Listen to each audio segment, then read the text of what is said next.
السلام علیکم جی. صبح سویرے پاکستان میں بہت بہت خوش آمدید. میں ہوں شفا یوسف سے اور میں ہوں ویس منگل والا. میری طرف سے بھی آپ سب کو السلام علیکم. خدا کا شکر ہے کہ اس نے ہمیں آج کی صبح دیکھنا نصیب فرمائی. اور آج کی صبح کا آغاز پاکستان کے جب میں حالات دیکھتا ہوں نا تو کبھی کبھی واقعہ یاد آتا ہے. نہیں واقعہ یاد آتا ہے. وہ واقعہ کیا تھا کہ ایک شخص نے ایک ملازم رکھا اور اس ملازم کا کام یہ تھا کہ بھائی روزانہ تم مجھے 1 لیٹر دودھ دیا کرو گے, پی لوں گا. تو وہ جو ملازم ہے کچھ دن تک تو یہ کام کرتا رہا. اس کے بعد اس نے کیا کیا کہ 3 پاؤ دودھ اس شخص کو پلانا شروع کیا اور اس میں پانی ملا دیتا تھا 1 پاؤ, اور 1 پاؤ جو ہے وہ خود پی جاتا تھا. تو وہ چلتا رہا سلسلہ. تھوڑے دن بعد اس شخص کو جو ہے وہ کسی نے کہا کہ سر آپ کا ملازم جو ہے یہ گڑبڑ کر رہا ہے. ٹھیک ہے. اس نے کہا اوکے یہ معاملہ چل رہا ہے. اس نے اس ملازم کے اوپر ایک اور ملازم رکھا, کہا کہ بھائی ذرا اس کی نگرانی کرو کہ یہ گڑبڑ تو نہیں کر رہا ہے. تو کچھ دن تک پھر معاملہ صحیح چلا.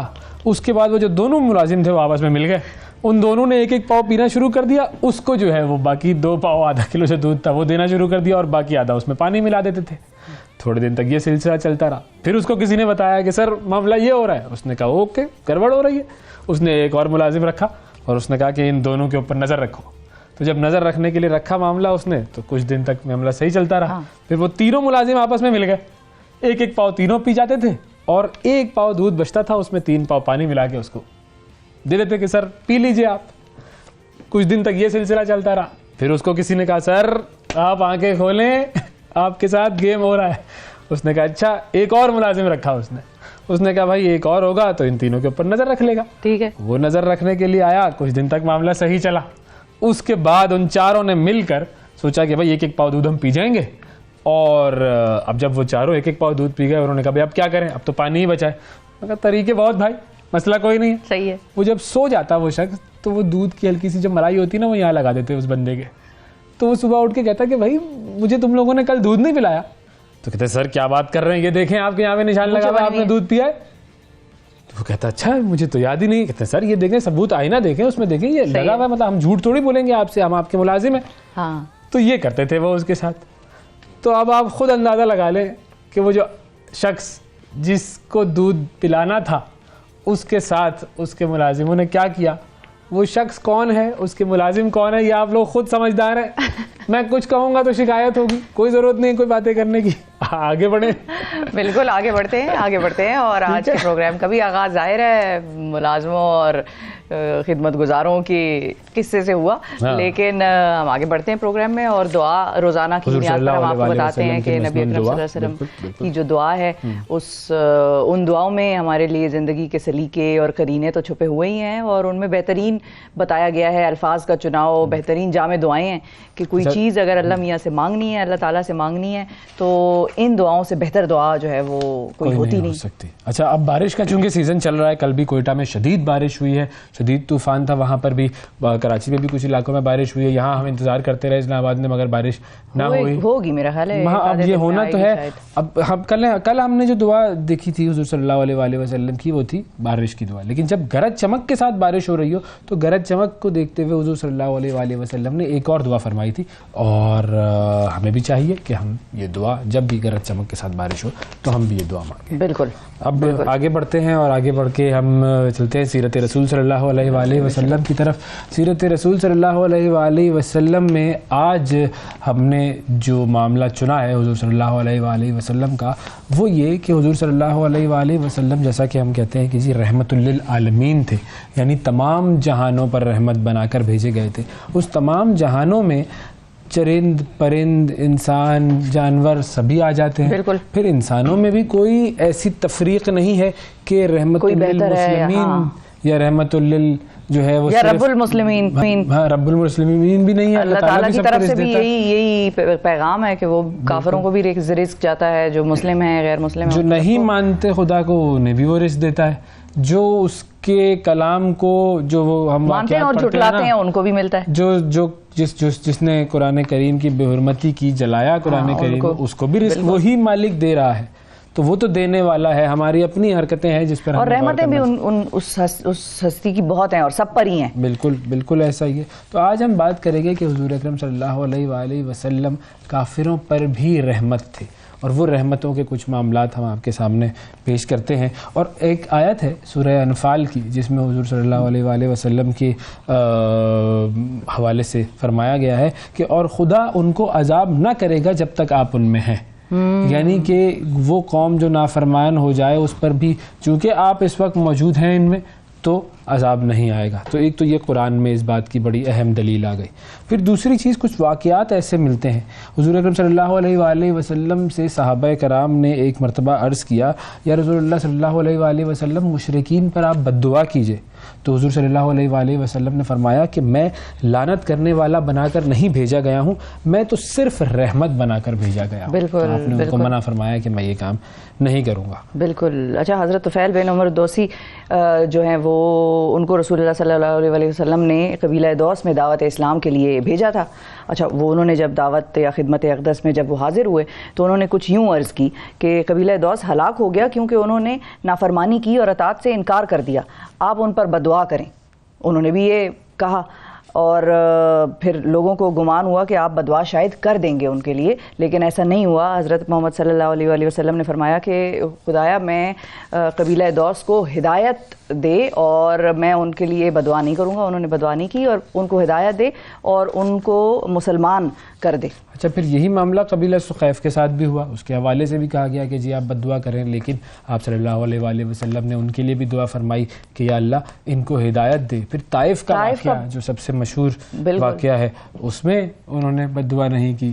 پھر جنگ احد میں حضور صلی اللہ علیہ وآلہ وسلم کا ایک دانت مبارک جو ہے وہ شہید ہو گیا تھا. آپ کا چہرہ خون آلود تھا اور زبان پر الفاظ اس وقت کیا تھے, خدایا میری قوم کا یہ گناہ معاف فرما کیونکہ وہ نہیں جانتے. تو اس وقت بھی آپ نے ان کے لیے بد دعا نہیں فرمائی. آپ تکلیف میں ہیں, آپ کا دانت شہید ہو گیا ہے, خون نکل رہا ہے, ایک غزوہ ہو رہا ہے, احد کا میدان ہے, اس میں سب جانتے ہیں کہ کیا صورت حال تھی مسلمانوں کی. اور اس وقت بھی حضور صلی اللہ علیہ وآلہ وسلم نے فرمایا کہ یہ نہیں جانتے میرے مالک, ان کو ان کا گناہ معاف فرما دے. مطلب یہ رحم کا معاملہ ہوا اس کے ساتھ جو کہ جس کے بارے میں نبی اکرم صلی اللہ علیہ وسلم فرما رہے ہیں کہ یہ نہیں جانتے. بینیفٹ آف ڈاؤٹ دے دیا ان کو کہ وہ نہیں جانتے, حالانکہ نبی اکرم صلی اللہ علیہ وسلم وہاں پر موجود تھے ان کے درمیان اور دعوت تو عام ہو رہی تھی. بالکل بالکل. لیکن انہوں نے ان کو بینیفٹ آف ڈاؤٹ دے دیا کہ میرے ساتھ اتنا مطلب یہ تکلیف والا معاملہ ہوا, اس کے باوجود یہ نہیں جانتے, ان کو معاف فرما دے. بالکل. اچھا, ایک اور واقعہ میں سنانا چاہوں گا. حضرت ثمامہ بن اسال یمامی, وہ جب اسلام لا کر حضور صلی اللہ علیہ وآلہ وسلم کی اجازت سے عمرے کے لیے مکہ آئے تو مشرکین میں سے کسی نے ان سے کہا کہ تم ہمارے دین سے ہٹ گئے ہو. اچھا. تو حضرت ثمامہ نے کہا کہ میں نے دین محمدی اختیار کر لیا, یعنی کہ میں مسلمان ہو چکا ہوں. بالکل. خدا کی قسم رسول اللہ صلی اللہ علیہ وآلہ وسلم کی اجازت کے بغیر غلے کا ایک دانہ بھی تم تک نہ پہنچے گا. تو انہوں نے جو ہے وہ اپنی قوم سے کہا کہ اب میں تمہیں غلہ نہیں دوں گا. صحیح ہے. تو پھر مکہ میں غلہ آتا تھا یمامہ سے, تو جب یمامہ سے غلہ کی آمد جو ہے وہ بند ہو گئی تو قریش میں کال پڑ گیا اور انہوں نے پھر صلہ رحمی کا واسطہ دیا حضور صلی اللہ علیہ وآلہ وسلم کی خدمت میں. انہوں نے لکھا تو آپ نے پھر حضرت ثمامہ کو یہ لکھا کہ جی یہ بندش اٹھا دو, اور پھر ایسا ہی کیا گیا اور پھر غلہ دوبارہ قریش آنا شروع ہوا. تو اب یہاں پر دیکھیں کہ اگر کسی صحابی نے بھی ایسا کوئی معاملہ کیا ہے ان کو بھی روکا تو گیا, ان کو بھی روکا حضور صلی اللہ علیہ وآلہ وسلم نے کہ ایسا مت کرو, بہتر معاملہ کرو ان لوگوں کے ساتھ. تو یہ ہے ہستی ہمارے حضور اکرم صلی اللہ علیہ وآلہ وسلم کی, جو کہ مسلمانوں پر تو رحمت تھے ہی لیکن ساتھ ہی ساتھ کافروں پر بھی رحمت تھے. اللہ تعالی ہمیں ان کی ذات گرامی سے, ان کی تعلیمات سے فائدہ اٹھانے کی اور عمل کرنے کی توفیق عطا فرمائے. اب آپ کو لے کر چلتے ہیں ہم 60 سیکنڈز کی طرف, دیکھتے ہیں دنیا میں کیا ہو رہا ہے 60 سیکنڈز کے اندر. Supreme Court practice and procedures bill آج سینٹ میں پیش کیا جائے گا. الیکشن کمیشن نے خیبر پختونخوا اسمبلی کے انتخابات کی تاریخ کا اعلان کر دیا. انتخابات 8 اکتوبر کو ہوں گے. عدالتی اصلاحات, قانون میں ترمیم کے بعد نواز شریف کو اپیل کا حق مل گیا. ٹویٹر نے پاکستانی حکومت کا اکاؤنٹ بھارت میں بلاک کر دیا. ورلڈ کپ 2023 میں پاک بھارت میچز بنگلہ دیش میں ہونے کا امکان. اماراتی صدر نے اپنے بڑے صاحبزادے شیخ خالد کو ابو ظہبی کا ولی عہد مقرر کر دیا. اٹلی میں لیبارٹری میں تیار کیے گئے گوشت پر پابندی کا بل پارلیمنٹ میں پیش. عیسائیوں کے روحانی پیشوا پوپ فرانسس اسپتال میں داخل. اسرائیل کے خلاف احتجاج کی سزا. Indonesia FIFA under 20 world cup کی میزبانی سے محروم.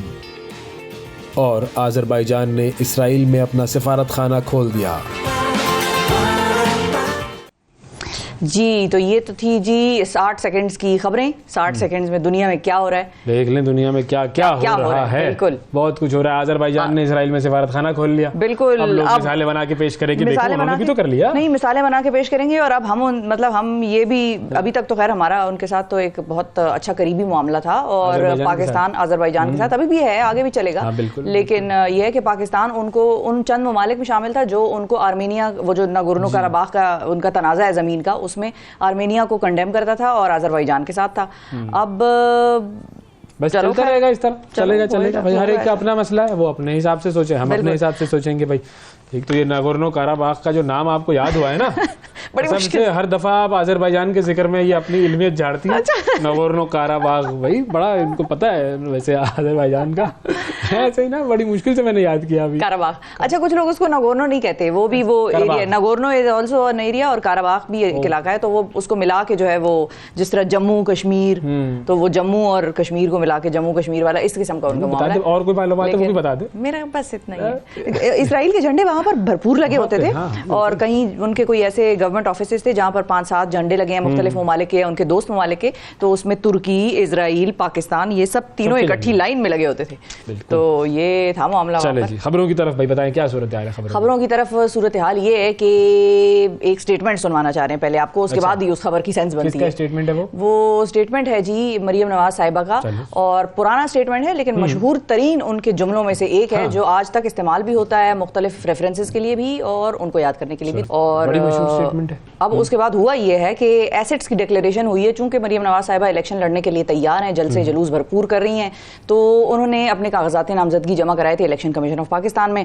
اس میں اب مسلم لیگ نون کی رہنما مریم نواز صاحبہ نے ماضی میں یہ دعویٰ کیا تھا کہ ان کی لندن میں تو کیا پاکستان میں بھی کوئی جائیداد نہیں ہے, لیکن اب انہوں نے اپنے اثاثوں کی تفصیلات الیکشن کمیشن میں خود جمع کرا دی, اور کسی اور نے نہیں کرائی. یہاں پر خود کا لفظ جو ہے وہ غور طلب ہے, اہم ہے. بالکل. پاکستان میں کروڑوں روپے کی جائیدادیں جو ہیں وہ موجود ہیں. ان کی تفصیلات کے مطابق مریم نواز صاحبہ جو ہیں مجموعی طور پر 84 کروڑ 25 لاکھ روپے سے زائد کے اثاثوں کی مالک ہیں, اور صرف اس کے علاوہ مقروض بھی ہیں. میں آپ کو یہ بھی ابھی بتاتی ہوں, بینکنگ میں لکھا ہوا ہوتا ہے, بڑا سے بڑا چیک ہو نا اونلی لکھا ہوا ہوتا ہے, تو یہ بولا کریں آپ. ہاں میں بولوں گی. اویس تو بینکنگ سے تعلق ہے اویس کا, تو اس لیے پھر اویس کو زیادہ پتہ ہے. اچھا, اس کے علاوہ جو ہے وہ اپنے بھائی حسن نواز کی 2 کروڑ 89 لاکھ روپے کی مقروض بھی ہیں. اچھا, ان کے شوہر کیپٹن صفدر جو ہیں انہوں نے بھی دوستوں سے 8 کروڑ روپے قرض لے رکھا ہے, اور رائیونڈ میں 1400 کنال سے زائد اراضی مریم نواز صاحبہ کے نام ہے. پھر انہوں نے 3 برس میں 1 کروڑ 90 لاکھ روپے سے زائد زرعی آمدن ظاہر کی ہے, اور اس پر 12 لاکھ روپے سے زائد کا ٹیکس بھی جو ہے وہ ادا کیا ہے انہوں نے. اچھا, ان کی جو بیرون ملک کوئی جائیداد نہیں ہے یہاں تک. بالکل صحیح اسٹیٹمنٹ. پہلے بھی انہوں نے کہا تھا کہ بیرون ملک کوئی جائیداد نہیں ہے, اب بھی یہی بات آ گئی سامنے. بالکل. اچھا, ان کی ذاتی گاڑی کوئی نہیں ہے. ان کے بینک اکاؤنٹس میں 78 لاکھ روپے سے زائد کی رقم موجود ہے, اور انہوں نے اپنی تعلیم ایم اے انگلش لٹریچر جو ہے وہ ظاہر کی ہے. اس کے علاوہ وہ رمضان شوگر ملز سمیت دیگر کئی کمپنیوں کے 1 کروڑ روپے سے زائد کے شیئرز کی بھی مالکن ہیں. تو اس میں کہاں ہے جائیداد؟ جو پچھلی اسٹیٹمنٹ جو تھی ان کی کہ میری پاکستان بھارت میں وہ کیا دنیا میں کیا پاکستان میں بھی کوئی جائیداد نہیں ہے, کہاں غلط اسٹیٹمنٹ ثابت ہوئی؟ وہ میں نے تو کہا ہی نہیں کہ غلط ہے. ہاں, میں نے کب کہا کہ غلط ہے؟ میں نے تو کہا کانٹیکسٹ تو یہ بن جاتا ہے کہ جیسے پہلے انہوں نے کہا تھا کہ میری کوئی جائیداد نہیں. آپ خامخواہ کانٹیکسٹ لے رہے ہیں اب میری باتوں کا. میں نے تو آپ کو خبر بتائی ہے کہ انہوں نے پہلے کہا تھا کہ میری پاکستان میں تو کیا دنیا بھر میں کوئی جائیداد نہیں ہے, اور یہ پتہ نہیں کہاں سے میری جائیدادیں نکال کے لے آئے ہیں. تو میں نے بھی انہوں نے کوئی پراپرٹی تو نہیں ڈکلیئر کی نا. تو کیا ڈکلیئر کیا ہے؟ کیش ڈکلیئر کیا ہے نا, اور اراضی بھی ڈکلیئر کی ہے نا. رائیونڈ میں اراضی ڈکلیئر کی ہے, وہ جو آمدن ہوئی ہے اس پہ ٹیکس بھی ڈکلیئر, مطلب آمدن بھی ڈکلیئر کی ہے, اس پہ اچھی بات ہے, ٹیکس بھی دیتی ہیں وہ. Very good. بالکل. اور کیا چاہیے؟ اور واٹ ایلس بھائی, قرضہ جات کروڑوں روپے کی جائیدادیں موجود ہیں پاکستان میں, یہ اس میں لکھا ہوا ہے خبر میں. تو اس وقت یہ اسٹیٹمنٹ کب کی تھی؟ پرانی اسٹیٹمنٹ, کافی پرانی اسٹیٹمنٹ. تو اب بنا لی ہوگی. اس کے بعد اس وقت انہوں نے کہا کہ نہیں ہے کوئی جائیداد, اس کے بعد انہوں نے جائیداد جو ہے وہ بنی, اور اب آپ بتا دیا کہ بھائی جائیداد ہے. بالکل. پرابلم کیا ہے لوگوں؟ کوئی پرابلم نہیں ہے, سب صحیح ہے. ٹھیک ہے, میں آپ کو لے کے چلتا ہوں بھارت کی ایک خبر ہے. وہاں پر آپ دیکھیں کس قدر ایکسٹریمزم چل رہا ہے. اور اس ایکسٹریمزم میں بھی ایسے لوگ ہیں جو کہ ہندو مذہب چھوڑ کر مسلمان ہو رہے ہیں. اور اس مرتبہ یہ ایک بڑے مشہور اداکار کا یہ ہے جی. بھارت میں آپ جانتے ہیں کہ جی جو انتہا پسندی ہے وہ اس قدر پھیل چکی ہے کہ کسی بھی غیر مسلم کا اسلام قبول کرنا بڑی جرات اور بہادری کی بات ہے. اور یہ جرات ایک بھارتی اداکار ہے ویوین ڈیسینا بھی ان کو کہتے ہیں. انہوں نے جو ہے وہ انکشاف کیا ہے کہ انہوں نے 2019 میں رمضان کے مقدس مہینے میں اسلام قبول کیا تھا, اور انہوں نے یہ بھی کہا کہ میں دن میں 5 وقت نماز پڑھتا ہوں اور اس سے بڑا سکون ملتا ہے مجھے. اور انہوں نے یہ بھی انکشاف کیا کہ انہوں نے 1 سال قبل مصر کی سابق صحافی ہیں نوران علی, ان سے شادی کی تھی, اور ایک 4 ماہ کی ان کی بیٹی بھی ہے. اور ویوین ڈیسینا کی پیدائش ایک عیسائی خاندان میں ہوئی تھی, اور اسلام قبول کرنے سے قبل وہ عیسائی مذہب کے پیروکار تھے, اور بڑی مقبول ترین بھارتی ٹی وی ڈراموں میں انہوں نے کام کیا ہے. مدھوبالا ایک ڈرامہ تھا ان کا, شکتی پیار کی ایک کہانی, اس طریقے سے بہت سارے مشہور سیریلز تھے جو کہ اس میں انہوں نے کام کیا. اور وہ ایک برس سے اسپاٹ لائٹ سے کافی دور تھے, ان کے متعلق بڑی مختلف قسم کی افواہیں گردش کر رہی تھیں, اور اب یہ چیز سامنے آئی ہے کہ جی وہ اسلام انہوں نے قبول کر لیا ہے, اور اسلام قبول کرنے کا جو ہے وہ انہوں نے باقاعدہ اعلان کر دیا. اس سے پہلے انہوں نے وہ نہیں کیا تھا اعلان. ٹھیک ہے جی. تو جیسے جائیدادوں کا اعلان کیا انہوں نے, یہ اپنی اصل جائیداد کا اعلان کیا کہ میرے پاس میرا دین ہے جو کہ میری جائیداد ہے. بالکل. اچھا آگے آپ کو امریکہ لے کے چلتے ہیں. آپ تھوڑی سی امریکہ کی خبر آپ کو دے دیں کہ پاکستان میں انڈیا, پھر وہ فلائٹ پکڑ کے امریکہ. اچھا پاکستان میں اگر ہم بات کریں تو بے گناہوں کے سالہ سال جیلوں میں بند رہنے کی کہانیاں تو ہم اکثر سنتے رہتے ہیں, لیکن امریکہ جیسی ترقی یافتہ ملک میں بھی ایسے واقعات کی کوئی کمی نہیں ہے, اور اس کی تازہ مثال ہے اور اس پر بہت بات ہوئی ہے. عدنان سید ہے مثال, جسے کہ قتل کے مقدمے میں سزا ہونے کے بعد 23 سال سلاخوں کے پیچھے گزارنے پڑے. اچھا عدنان سید پر اپنی گرل فرینڈ کو یا سہیلی کو قتل کرنے کے آپ نے اس کو ٹون ڈاؤن کیا, سہیلی, واہ گڈ, ٹھیک ہے, اچھا آئی لائک اٹ. رمضان کی وجہ سے صحیح سہیلی.